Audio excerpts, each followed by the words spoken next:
जय हिंद जय भारत। हाय दोस्तों, कैसे हैं आप सब लोग। उम्मीद करता हूँ कि सब लोग बहुत अच्छे होंगे। मैं भी यहाँ पर बहुत ही बढ़िया हूँ। मैं सीए डॉक्टर महेश गौड़ स्वागत करता हूँ आप सबका हमारे चैनल में।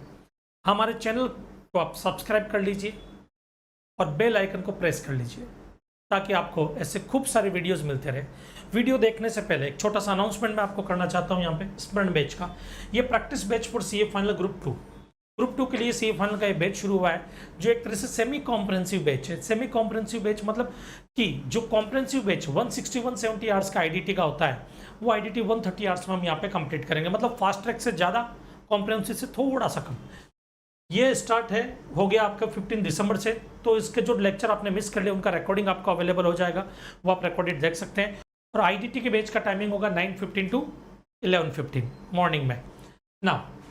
इसके बारे में अगर आप इसमें एडमिशन लेते हैं, इसके बारे में कुछ मैं आपको बताता हूँ।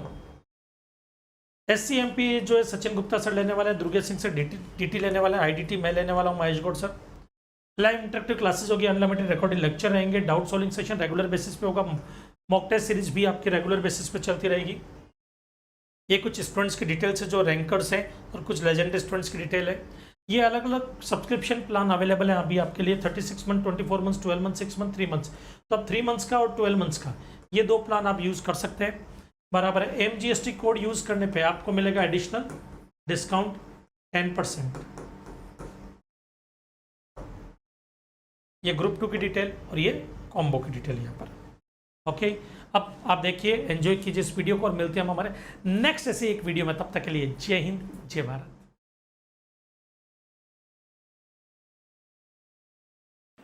जय हिंद जय भारत। दोस्तों, हमारे अभी का टॉपिक है रिवीजन के अंदर baggage stores and import by post. उसमें से स्टोर्स जो है वो आपको खुद को पढ़ना है बेटा, बट बाकी का जो टॉपिक है कौन सा, बैगेज और आपके इंपोर्ट बाय पोस्ट, ये वाला टॉपिक हम यहाँ पे डिस्कस करेंगे बेटा। ओके, तो जरा शुरू करते हैं। बैगेज क्या होता है, बैगेज का मतलब क्या होता है, उसका मीनिंग समझिए कि जैसे मान लीजिए कि मैं फॉरेन कंट्री में घूमने के लिए जा रहा हूँ।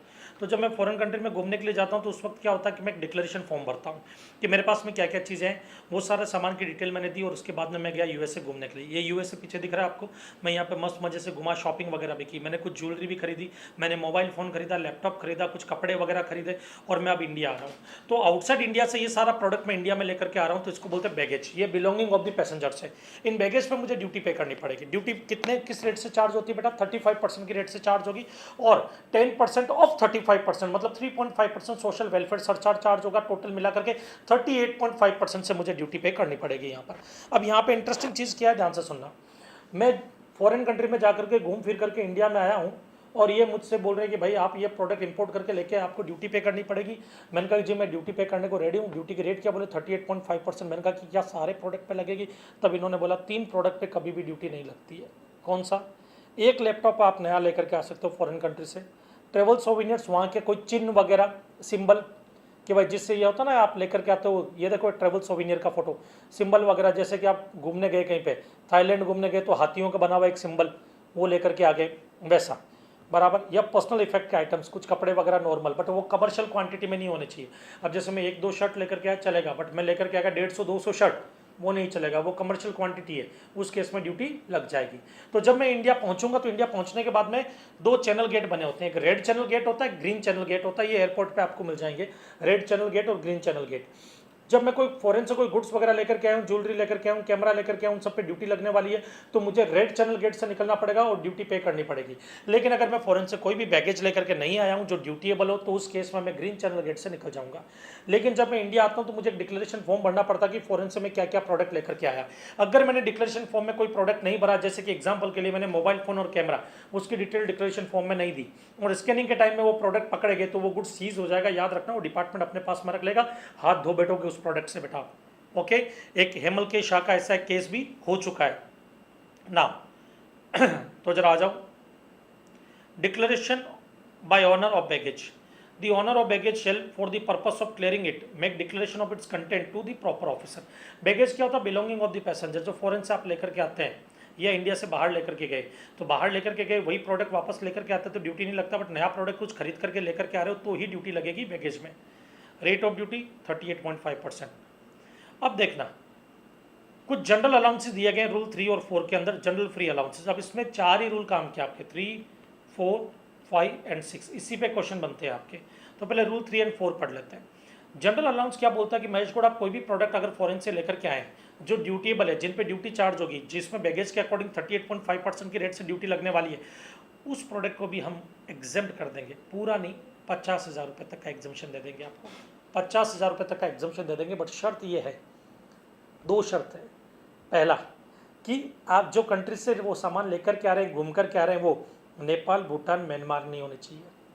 इनके अलावा कोई कंट्री हो तो 50,000 रुपये तक का एग्जम्पशन देंगे। जो भी प्रोडक्ट लेके आए, मान लो मैं कैमरा लेकर के आया, मैं ज्वेलरी लेकर के आया, इनकी वैल्यू जो है 70,000 है, तो 50,000 एग्जम्प्ट होगा, 20,000 रुपये ड्यूटी पे करनी पड़ेगी। दूसरी एक और कंडीशन उन्होंने बोल दी कि जो प्रोडक्ट मैं लेकर के आ रहा हूँ वो एनेक्जर्स 1 की कैटेगरी में नहीं होना चाहिए। एनेक्जर्स 1 की कैटेगरी में जा रहा है तो एनेक्जर्स 1 वालों को 50,000 वाला ये जनरल फ्री अलाउंस वाला एग्जम्पशन नहीं मिलने वाला है। एनेक्जर्स 1 के आइटम क्या होते हैं, थोड़ी देर में मैं आपको याद करवाऊंगा वो। तो देखो, any country other than Nepal, Bhutan, Myanmar, अगर मैं आ रहा हूँ तो use personal effect and travel souvenirs, वो तो एग्जम्प्ट होते हैं। और article up to rupees value of ₹50,000 excluding articles mention in annexures, वो भी एग्जम्प्ट हो जाएगा 50,000 रुपये तक का। बट ये किन के लिए, जो इंडियन रेसिडेंट जो घूमने गया, कोई फॉरेनर जो इंडिया में ही रह रहा है बट वो अपनी कंट्री कुछ काम के लिए गया और वापस आया, या कोई टूरिस्ट है जो इंडियन ओरिजिन है और इंडिया घूमने आया। इंडियन ओरिजिन मतलब जैसे कि पैदा इंडिया में हुआ या उनके माँ बाप इंडिया में पैदा हुए, फॉरेन कंट्री में अभी रहते हैं और इंडिया घूमने के लिए आए, वो सब लोगों के लिए। इसका मतलब फॉरेन टूरिस्ट अगर है, फॉरेन टूरिस्ट मतलब फॉरेनर जो इंडिया का रेसिडेंट भी नहीं है, फॉरेनर है, वो अगर इंडिया घूमने के लिए आ रहे हैं तो उनको एग्जम्पशन सिर्फ 15,000 की मिलेगी, उससे ज़्यादा की नहीं मिलेगी, सिर्फ 15,000 की मिलेगी। ओके सर, मान लीजिए सर इंडिया के कोई भी आदमी अगर नेपाल, भूटान, म्यांमार गए तो एग्जम्पशन नहीं मिलती, मिलती है, बट वो 50,000 की नहीं मिलती है, वो 15,000 की मिलती है। और इसमें भी याद रखना, नेपाल, भूटान, म्यांमार में अगर बाई लैंड अगर आप आते हो, बाई लैंड रूट, अगर बाई लैंड अगर आप आ रहे हो बराबर, और बैगेज लेकर के आ रहे हो, बाई रोड आ रहे हो, बाई ट्रेन से आ रहे हो, बाई बस आ रहे हो, बाई ट्रेन आ रहे हो, तो उस केस में बेटा याद रखना, उस केस में याद रखना सिर्फ पर्सनल इफेक्ट के आइटम्स ही एग्जम्प्ट है, बाकी कुछ भी एग्जम्पशन नहीं मिलेगा आपको। होगा? ओके, समझा? 1 लैपटॉप एग्जम्प्ट होता है। In case of infant, infant होता है 2 साल तक का बच्चा, 2 साल तक के बच्चे के लिए सिर्फ पर्सनल इफेक्ट के आइटम्स ही एग्जम्प्ट होंगे और कुछ नहीं। अब जरा आते हैं एनेक्जर्स 1 क्या होता है, जरा एनेक्जर्स 1 समझा देता हूँ मैं आपको। एनेक्जर्स 1 है ये भाईगिरी के आइटम्स। भाईगिरी के आइटम्स मैंने क्यों बोला इनको, अभी मालूम चल जाएगा आपको। भाईगिरी, भाईगिरी के आइटम समझना, इधर ध्यान से सुनिए। इनके जो प्रोडक्ट है वो सिगार एक्सीडिंग 25, मतलब 25 तक सिगार लेकर के आए तो एनेक्जर्स 1 में नहीं होगा, बट 30 सिगार लेकर के आए तो 5 एनेक्जर्स 1 में जाएंगे, 25 नॉर्मल बैगेज में रहेंगे। तो उन 25 को जनरल फ्री अलाउंस का बेनिफिट मिलेगा, बट 5 को बेनिफिट नहीं मिलेगा, उन पर ड्यूटी लगेगी और वो नॉर्मल रेट से लगेगी जो लगनी चाहिए। और वो जनरली अभी कितने लगा रही है ऐसे केसेस के अंदर कि भाई जो भी नॉर्मल रेट आपको क्वेश्चन में देंगे उस रेट से लगा देना, नहीं तो 100% ड्यूटी चार्ज कर देते हैं, 100% ड्यूटी चार्ज कर देते हैं अभी। Gold and silver in any form other than ornaments, tobacco exceeding 125 grams, alcoholic liquor or wines exceeding 2 liters, cigarette exceeding 100 sticks, firearms, cartridges, firearms exceeding 50, flat panel LED LCD। जरा सुनना, इनके नाम याद कैसे रहेंगे। एक छोटे से एग्जाम्पल को लेते हैं बेटा, बराबर है। जैसे पुरानी फिल्मों, पुरानी मूवीज़ वगैरह आपने देखी होगी, तो पुरानी मूवीज़ में एक अजीत नाम का एक कैरेक्टर था, अजीत विलन बनते थे और हमेशा सिगार पीते रहते। तो उनका एक डायलॉग था, मोना कहाँ है सोना, मतलब गोल्ड कहाँ पर है, ये अजीत बराबर। ये पाइप पीते, सिगार पीते, सिगार पीते और पाइप पीते थे ये। तो सिगार लेंगे हम यहाँ पे, तो सिगार अगर 25 से ज़्यादा है तो वो 25 से जितने ज़्यादा वो एनेक्जर्स 1 में जाएंगे, 25 तक नॉर्मल बैगेज वाली कैटेगरी में रहेंगे। ना gold and silver in any form other than ornaments, इनका डायलॉग क्या था, मोना कहाँ है सोना, मतलब गोल्ड। ओके, तो gold and silver in any form other than ornaments. फिर इनके बाद में विलन की कैटेगरी बदली। ये देखो गब्बर सिंह दिख रहा है वीडियो, गब्बर सिंह का कितने आदमी थे, और ये देखो तंबाकू घिसते हुए, टोबैको बराबर है। तो ये जो है ना गब्बर सिंह, ये जो गब्बर सिंह है ये टोबैको घिस रहे हैं, मतलब टोबैको 125 ग्राम से ज़्यादा नहीं होना चाहिए। फिर थोड़ा मूवीज़ बॉलीवुड आगे बढ़ा और विलन थोड़ी कैटेगरी चेंज हुई, शक्ति कपूर, रंजीत, इस टाइप के विलन आए जो हमेशा दारू पीते रहते थे, बराबर बोतल हाथ में रहती थी इनके, बराबर। ये सिर्फ एक एग्जांपल ले रहा हूँ मैं ताकि आपको याद हो जाए, दिल पे मत लेना अगर किसी का फेवरेट है कोई भी पर्सन तो। ओके, तो अल्कोहलिक लिकर और वाइन्स एक्सीडिंग 2 लीटर्स। फिर शाहरुख खान, डॉन मूवी देखी होगी आपने, विलन के रोल में बाजीगर, और शाहरुख खान चेन स्मोकर है, सिगरेट बहुत पीता है, तो सिगरेट वगैरह, सिगरेट एक्सीडिंग 100 स्टिक्स। और डॉन मूवी में हमेशा वो अपने साथ में एक फायर आर्म्स रखता था, मतलब revolver, fire arms. Okay, cartridges जो फायर आर्म्स में लगती है ना, मैगजीन वगैरह, वो 50 से ज़्यादा होगी तो एनेक्जर्स 1 में चली जाएगी। 50 तक ठीक है, नॉर्मल बैगेज में माने जा सकते, बट इनको लाने के लिए लाइसेंस होना चाहिए।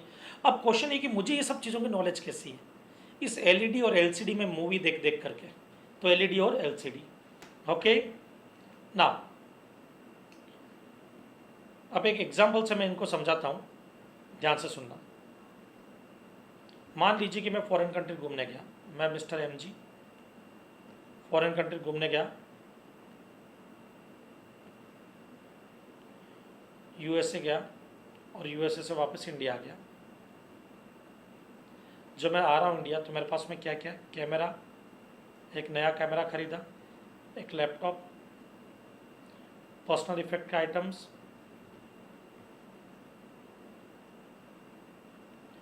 सिगरेट या लिक्कर मान लेते, वाइन 3 लीटर,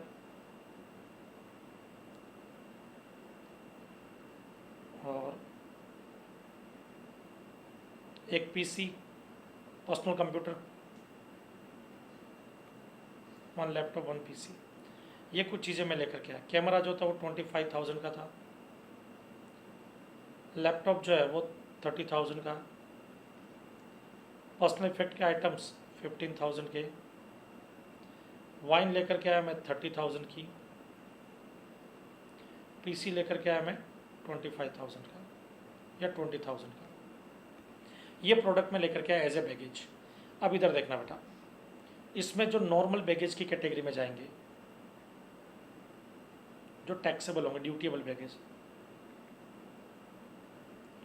और इधर जो बैगेज की कैटेगरी में नहीं जाएंगे, एनेक्जर्स 1, जिनको है तो बैगेज बट एनेक्जर्स 1 के कैटेगरी में चले जाएंगे। वो कैमरा 25,000, भाई इस पर ड्यूटी लगेगी। लैपटॉप एग्जम्प्ट है, पर्सनल इफेक्ट एग्जम्प्ट है, वाइन, और वाइन 3 लीटर है तो 2 लीटर तो नॉर्मल बैगेज में आ जाएगा, तो 20,000 इधर आ जाएगा, 10,000 एनेक्जर्स 1 में जाएगा जो 1 लीटर है एक्स्ट्रा। एक्सिस 2 लीटर से एक्सिस जो होती है वो एनेक्जर्स 1 में जाएगी। पीसी 20,000, टोटल कितना हो गया 65,000। अब मैं यूएस से जाकर के आया, नेपाल भूटान म्यांमार तो आया नहीं, और मैं इंडिया का ही रहने वाला हूँ। जनरल फ्री अलाउंस रूल 3 के अकॉर्डिंग 50,000 मिलेगा,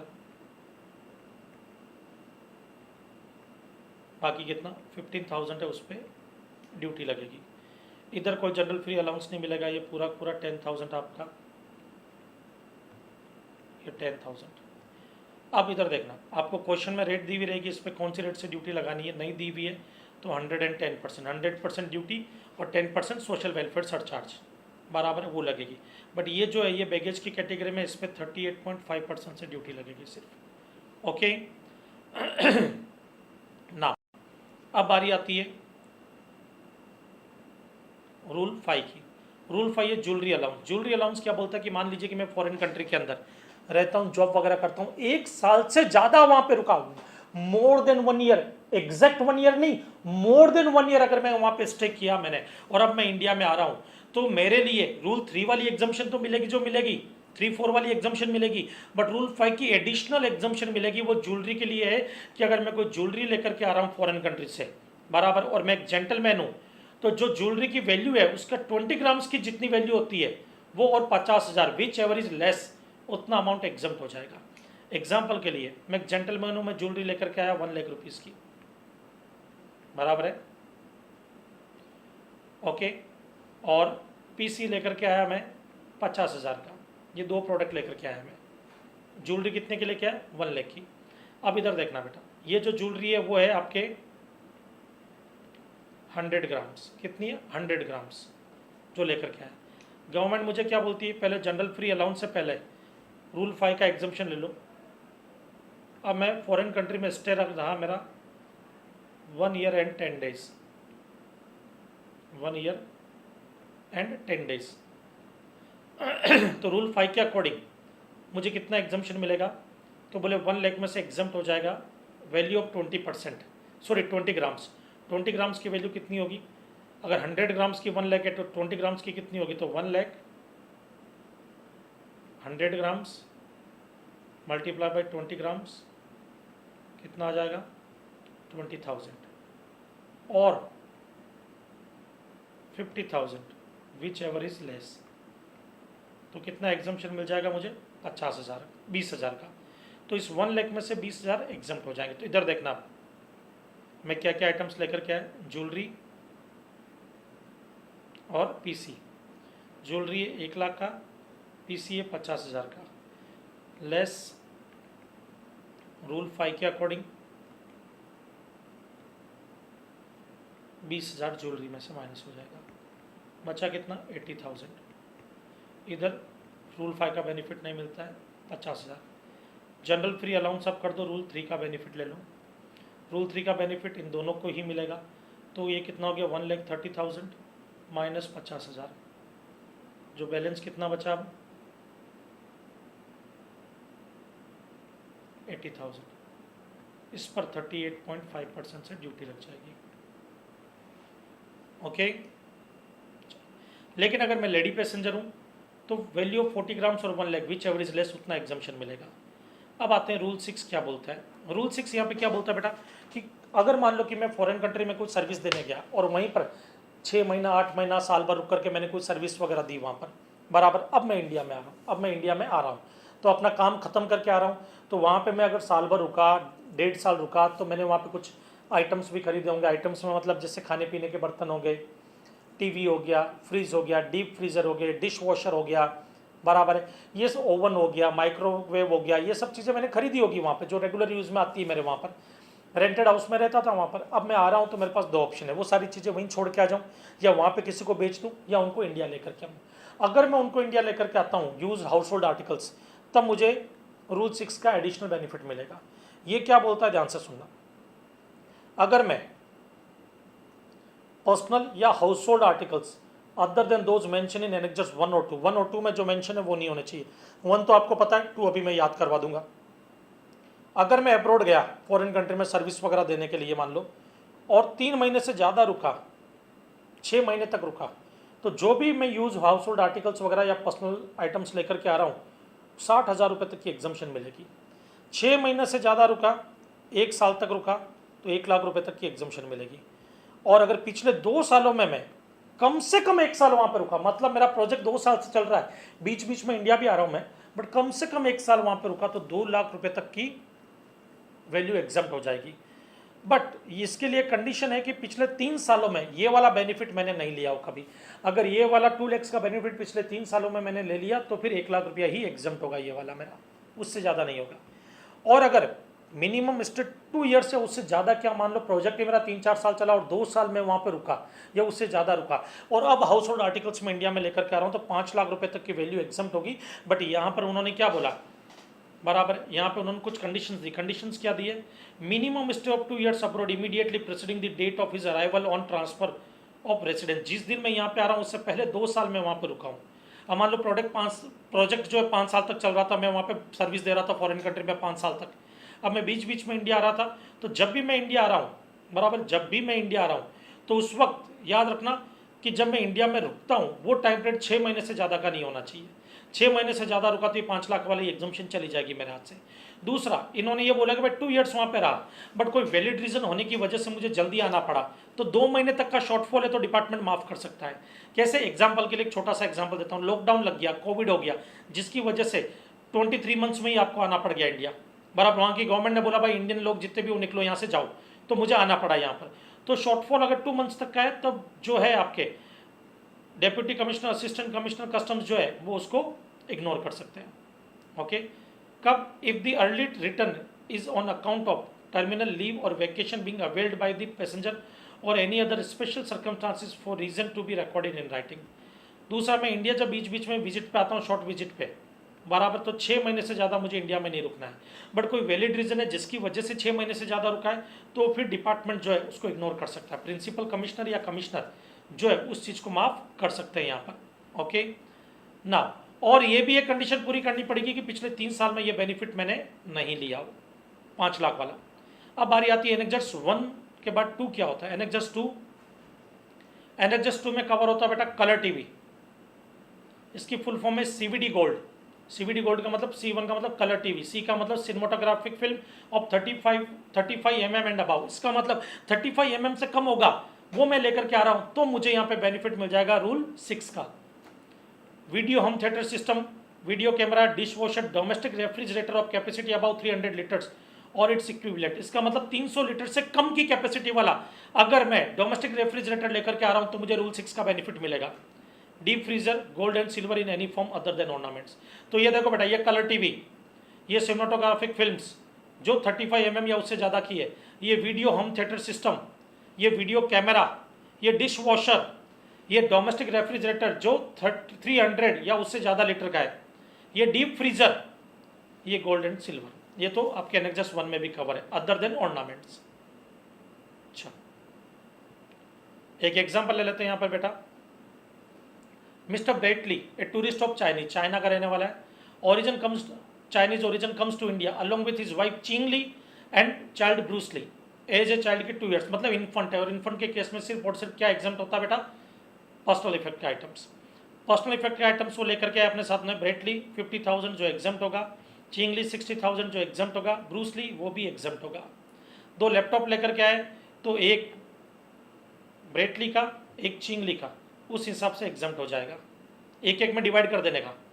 3 बॉटल्स वाइन्स लेकर के आए तो 2 लीटर और 1 लीटर यूँ डिवाइड कर देने का, स्मार्ट वर्क करेंगे। डिजिटल कैमरा और मोबाइल लेकर के आए। चलो आ जाओ देखते हैं जरा क्या होता है, इधर देखना। Bretley, Ching Li, Bruce Lee. सबसे पहले पर्सनल इफेक्ट,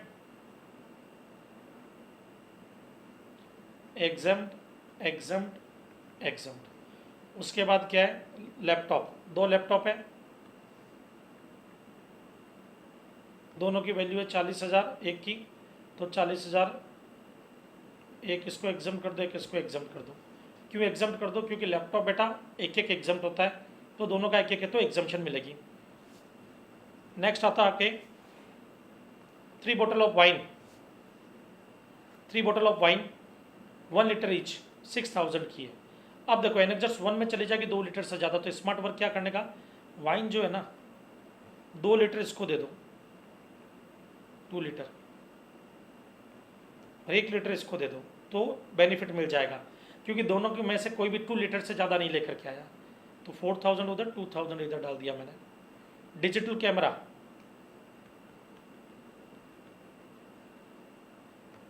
11,000 इधर डाल देता हूँ, और मोबाइल उधर डाल देता हूँ।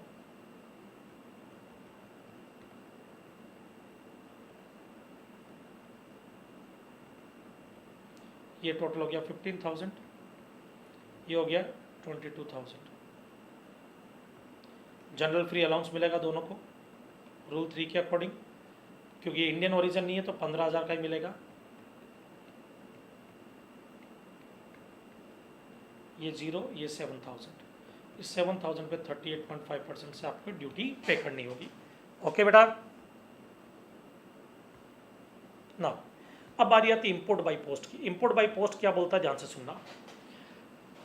कभी भी कोई भी वेसल्स अगर इंडिया में आता है बराबर, और जो पोस्ट लेकर के आता है, मान लीजिए पोर्ट है, एक एग्जांपल से समझाता हूँ, ये पोर्ट है और ये एक वेसल से बेटा जो इंडिया में आया, यहाँ से इंपोर्ट बाई पोस्ट सीधा उतर करके पोस्ट मास्टर के ऑफिस में जाएगी सारी पोस्ट, पोस्ट मास्टर ऑफिस।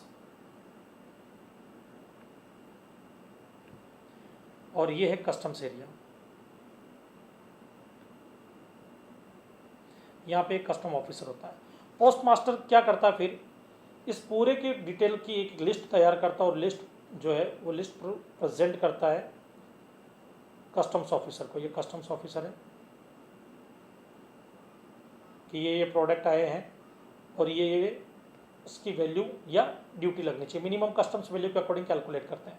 फिर यहाँ से एक पोस्टमैन निकलेगा, ये मान लो आप हो मिस्टर जेड, आपका कोई कुरियर आया, पोस्टमैन लेकर के आएगा और आपको डोरबेल बजाएगा, आप ओपन करेंगे तो ये जो कस्टम ऑफिसर है ना, आपके गिफ्ट के ऊपर एक लेबल चिपका देता है जिसमें ड्यूटी का अमाउंट लिखा रहता है। वो एक तरह से बिल ऑफ एंट्री की तरह काम करता है। और आपसे वो पोस्टमैन बोलेगा जी आप ड्यूटी पे कर दीजिए 30,000 की, आपने 30,000 की ड्यूटी पे की, फिर वो कुरियर आपको दे देगा। ओके, अब इसमें क्वेश्चन जो बनता ना वो एक ही बनता है बेटा, रेट कौन सी लोगे? जब इंपोर्ट बाय पोस्ट होता तो रेट कौन सी होती है? तो rate of duty by vessels में आता हूँ बेटा। बाय वेसल्स में क्या बोला गया? Rate prevailing on the date of presentation of list, जिस दिन ये लिस्ट प्रेजेंट की गई है, ये वाली लिस्ट प्रेजेंट की गई है, वो दिन जो रेट थी, और या अराइवल ऑफ वेसल्स, जिस दिन ये वेसल्स पहुंचा इंडिया में, विच एवर इज लेटर, दोनों में से जो भी लेटर है, उस दिन जो रेट रहेगी वो रेट से आपको ड्यूटी पे करनी पड़ेगी। अब क्वेश्चन यहाँ पे ये आता है सर हमेशा फिर तो अराइवल तो जो है लेटर तो यही होगा लिस्ट वाला? नहीं बेटा, कई बार क्या होता है मिस्टर जेड को पता रहता है कि उनका कुरियर आने वाला है, तो उनके पास डिटेल पहले से ही रहती है, तो वो क्या करते हैं पोस्ट मास्टर को पहले ही सारी डिटेल दे देते हैं। वेसल्स इंडिया में पहुंचा नहीं, उससे पहले डिटेल मिल गई है पोस्ट मास्टर को, तो लिस्ट उस टाइम में पहले बन जाती है। यहाँ पर लिस्ट पहले बन जाती है, तो लिस्ट पहले बन जाती है और वेसल्स बाद में इंडिया में पहुँचता है। ओके, तो लिस्ट पहले प्रेजेंट हो जाती है उस केस में, तो विच एवरेज लेटर उस दिन की रेट ली जाएगी। बट बाई एयर अगर गुड्स आ रहा है, बाई एयर में एक ही चीज़ होती है बेटा, क्या? जिस दिन लिस्ट प्रेजेंट की गई उस दिन की रेट। ओके, और अगर आप एक्सपोर्ट करते हो किसी भी कुरियर वगैरह कोई एक्सपोर्ट करो और एक्सपोर्ट ड्यूटी अगर उस पर लग रही है, तो rate prevailing on the date on which the exporter delivered such goods to the postal authority for exportation, जिस दिन एक्सपोर्टेशन के लिए दिया गया था। बस ये आपके काम का है, बराबर है। यहाँ पे आपका ये वाला टॉपिक कंप्लीट होता है। अभी हम आगे बढ़ जाते हैं ट्रांजिट एंड ट्रांसशिपमेंट चैप्टर के अंदर। ट्रांजिट ट्रांसशिपमेंट का मीनिंग तो मैंने आपको बता ही दिया था ऑलरेडी चैप्टर नंबर 2 के रिवीजन के टाइम पर, कि ट्रांजिट गुड्स वो होता है जो वेसल्स में ही रहता है, वेसल से अनलोड नहीं होता, वो आगे किसी और पोर्ट पे या किसी और कंट्री में जाता है, वो ट्रांजिट गुड्स होता है। और ट्रांसशिपमेंट गुड्स क्या होता है? ट्रांसशिपमेंट वो गुड्स होता है जो इंडिया में अनलोड तो होगा और विद इन इंडिया या आउटसाइड इंडिया कहीं और भेजा जाएगा, बराबर है। चलो इनको मैं इस पूरे को एक समरी चार्ट से समझाता हूँ। ये समरी चार्ट बनाया है ट्रांजिट गुड्स। अब ट्रांजिट गुड्स मान लीजिए कि ये वेसल्स जो है मुंबई पोर्ट पे आ रहा है, इस वेसल्स में प्रोडक्ट देखो, इस वेसल्स के ऊपर product A B C, 3 product रखे हुए ए बी सी। अब इसमें से प्रोडक्ट ए जो है वो पोर्ट पे उतरेगा, बी जो है वो भी पोर्ट पे उतरेगा। बी जाएगा इंग्लैंड, ए जाएगा चेन्नई। ए कहाँ जाने वाला है? चेन्नई। बी कहाँ जाने वाला है? इंग्लैंड जाने वाला है, बराबर। ऑस्ट्रेलिया से ही वेसल्स आया। सी जो है वो आगे श्रीलंका जाएगा, तो सी जो है वो सी जो है सी प्रोडक्ट सी जो है प्रोडक्ट सी श्रीलंका जाएगा, तो सी श्रीलंका जाने वाला है, तो उसको क्या बोलूंगा? Transit goods. वो सिर्फ मैं देखूंगा आईजीएम में लिखा हुआ या नहीं लिखा हुआ। कस्टम ऑफिसर क्या चेक करेगा? आईजीएम में लिखा हुआ या नहीं लिखा हुआ, बस उतना ही चेक करता। तो allowed without payment of duty, कोई ड्यूटी नहीं लगती है, provided the goods are referred under IGM. Transshipment के केस में क्या होगा? तो if goods are referred under IGM, those are allowed to be unloaded in India. A और बी दोनों आईजीएम में क्या चेक किया जाएगा, फिर उनको इंडिया में अनलोड कर दिया जाएगा। अनलोड करने के बाद में बी को इंग्लैंड भेजेंगे, तो इंग्लैंड गवर्नमेंट और इंडियन गवर्नमेंट के बीच में क्या ट्रीटी हो रखी होती है, उस ट्रीटी के तहत हम उनका प्रोडक्ट यहाँ से उनके वहाँ पे भिजवाएंगे। तो हम यहाँ पे जो फॉर्मेलिटीज़ होती है वो फॉर्मेलिटीज़ पूरी करेंगे, और उस पर ड्यूटी वगैरह चार्ज नहीं होता, खाली एक डिक्लेरेशन होता है, डिक्लेरेशन अलाउ होता है, डिक्लेरेशन दे दिया जाता है और उसके बाद उसको इंग्लैंड भेज दिया जाएगा। On behalf of government only a declaration is required. और एनी अदर पर्सन, मान लो चेन्नई भेजना है, कोई और आदमी है, तो उस बेचारे को क्या करना पड़ेगा? अगर विद इन इंडिया भेजना है, मतलब चेन्नई, विद इन इंडिया भेजना है चेन्नई, तो आफ्टर पेइंग ड्यूटी, या तो वो मुंबई पोर्ट पे ड्यूटी पे कर दे, तो फिर वो डोमेस्टिक गुड्स बन जाएगा, बराबर है, और फिर उसको ले जा सकते हो वेसल्स के थ्रू चेन्नई। या फिर वो क्या करेगा? बिना ड्यूटी के ले जा सकता है, वो क्या करेगा? बिल ऑफ ट्रांसशिपमेंट फाइल करेगा। बिल ऑफ ट्रांसशिपमेंट फाइल करेगा कौन? जिसका माल चेन्नई जाना है, बिल ऑफ ट्रांसशिपमेंट फाइल कर दे, माल चेन्नई ले जाए, एक बॉन्ड साइन कर दे कि रास्ते में माल को बेचेगा नहीं जब तक चेन्नई नहीं पहुंच जाए, बराबर है। Now execute bond for double the amount of duty assist. ये एक्चुअली ट्रिपल कर दिया था वेयर हाउस के केस में, बट यहाँ पे अभी भी डबल है। अब बारी आती है आउटसाइड इंडिया। इसका मतलब क्या है कि देखो, एक तो इंग्लैंड गवर्नमेंट ने माल मंगवाया, तब तो डिक्लेरेशन दे दो और प्रोडक्ट भी इंग्लैंड भेज दो। बट मान लो प्रोडक्ट भी इंग्लैंड गवर्नमेंट ने नहीं मंगवाया, इंग्लैंड के किसी दूसरे पर्सन ने मंगवाया है, तो उनका एजेंट यहाँ पे भी है जो माल को दूसरे वेसल्स में, इंग्लैंड जाने वाले वेसल्स में लोड करेगा। तब उस पर्सन को बिल ऑफ ट्रांसशिपमेंट फाइल करना पड़ेगा। डिक्लेरेशन से काम नहीं चलेगा। डिक्लेरेशन से काम कब चलता है? जब गवर्नमेंट को भेजा जाना हो। ओके, तो ये आपके ट्रांजिट एंड ट्रांसशिपमेंट दोनों पे जो क्वेश्चन बन सकता है वो यही है, उसके अलावा कुछ नहीं है। तो बेटा हमारा ट्रांसशिपिंग यहाँ पे कंप्लीट होता है। और नेक्स्ट टॉपिक आपका जो रिफंड है, रिफंड आप सेल्फ कर सकते हैं। एक एक्सपोर्ट प्रोसीजर है वो, और रिफंड कोई खास इंपॉर्टेंट नहीं है, बट आप उनको IDT सार जो है हमारी इस बुक के अंदर दिया हुआ वो चैप्टर वहाँ से एक बार रीड कर ले, मोर देन सफिशिएंट है। अब हमारा फॉरेन ट्रेड पॉलिसी जो बचा हुआ वो हम यहाँ पे कवर करेंगे। और ध्यान से सुनना बेटा, अगर लेक्चर पसंद आया तो वीडियो को लाइक और चैनल को सब्सक्राइब जरूर करें। मिलते हैं हम हमारे नेक्स्ट सेशन में, तब तक के लिए जय हिंद, जय भारत।